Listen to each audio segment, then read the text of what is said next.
క్రీస్తునందున్న ప్రియులకు ప్రేమతో వందనాలు తెలియజేయుచున్నాను. ఈరోజు దేవుడు మనకు చేస్తున్న వాగ్దానం ఏమిటనగా, కీర్తనల గ్రంథము 32వ కీర్తన 10వ చరణం. యెహోవా యందు నమ్మికయుంచు వానిని కృప ఆవరించుచున్నది. ఆమెన్. నా ప్రియమైన సహోదరి సహోదరులారా, దేవుని కృప ఎంతో ఉన్నతమైనది. దేవుని కృప ఎంతో శ్రేష్టమైనది. దేవుని కృప స్థిరమైనది కూడా. పర్వతములు తొలగిన, మెట్టలు తత్తరిల్లిన దేవుని యొక్క కృప మనల్ని విడిచిపోదు. అలాగే ఈ లోకంలో ప్రార్థిస్తున్న మనమందరం కూడా దేవుని కృప ద్వారానే ఏదైనా మనం పొందుకోగలం. అలాగే బైబిల్ సెలవిస్తుంది, విశ్వాసము ద్వారా కృప చేతనే మీరు రక్షించబడితిరి అని. దేవునికి మహిమ కలుగునుగాక. నా ప్రియులారా, ఇప్పుడు మనము ఏమై ఉన్నామో అది దేవుని కృప. మనము ఏమి కలిగి ఉన్నామో అదియును దేవుని కృప.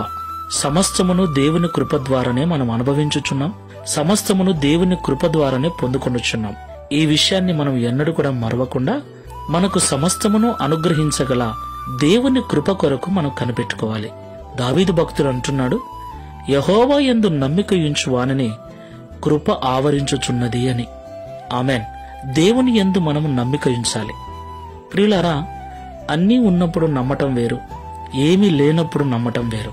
మన నమ్మకము ఏమీ లేకపోయినా, ఎటువంటి అవకాశం లేకపోయినా దేవుడు ఉన్నాడు, దేవుడు చేయగలడని సంపూర్ణమైనదిగా ఉండాలి. అలాంటి నమ్మకం మనకుంటే దేవుడు తన కృప ద్వారా మన నమ్మకాన్ని బలపరిచి మనకు కావలసిన వాటిని అనుగ్రహిస్తాడు. పరిశీలన చేసుకుని ప్రార్థన చేసుకుందాం. సర్వోన్నతుడా, సర్వశక్తిమంతుడా, మీకు స్తోత్రాలు. నీ యందు నమ్మికయుంచు వారికి నీ కృపను ఆవరింపచేస్తానని మాతో మాట్లాడారు. అవునయ్యా, సమస్తము నీ కృప ద్వారానే మేము పొందుకొని ఉన్నాం. ప్రస్తుతం మేము ఏమై ఉన్నామో అదియును నీ కృపయే. నీ కృప లేకపోతే మా జీవితము లేదు. నీ కృప లేకపోతే మాకు రక్షణ లేదు. నీ కృప లేకపోతే మేము లేమునైనా. అలాంటి నీ కృప నిత్యము మా చుట్టూ ఆవరించి ఉండునట్లు, నీ యందు సంపూర్ణమైన నిజమైన భయభక్తులు కలిగి జీవించినట్లుగా ఈ ప్రార్థనలో ఏకీభవిస్తున్న మమ్మల్ని అందరినీ సిద్ధపరచుమని, అన్ని ఉన్నప్పుడు మాత్రమే కాదు, ఏమి లేకపోయినా నా ప్రభువు చేయగలడు అన్న అబ్రహాము వంటి విశ్వాసమును, నమ్మకమును నీ యందు మాకు కలిగించి ఈ దిన వాగ్దానమును మా అందరి జీవితంలో నెరవేర్చుమని యేసు నామములో ప్రార్థిస్తున్నాము తండ్రి. Amen. Praise the Lord. God bless you.